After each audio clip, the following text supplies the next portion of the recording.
Hello everyone, Assalamu alaikum. So I'm Arfa Sayed. I'm a technical specialist at the National Rural Support Program. And within it, I'm working in the climate finance facility. So in terms of what was the most valuable aspect of the EEGP workshop organized by CLEAR PCA and SERP, I think one key aspect was that how rigorous methodologies can be actually be implemented on ground at the policy level.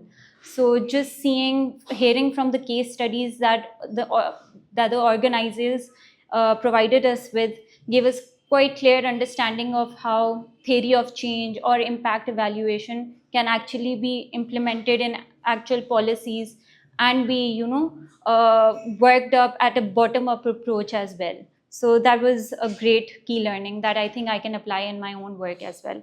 In terms of how the EEGP workshop differs from other workshops, one key aspect was that it was a conversation as compared to a one-way lecture.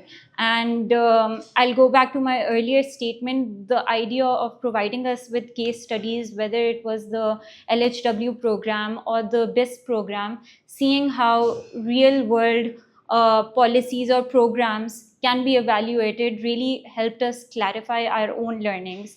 And being members of the development sector, this really polishes our own skill as well. And lastly, how I think I can take key learnings from this workshop and apply in my own work as well.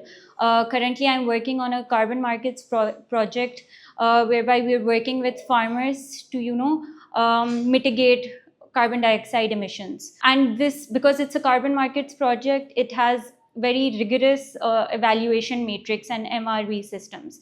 So learning from the methodologies, whether it was experimental studies, just seeing how I can implement those in my own design will really benefit, like my program will really benefit from that.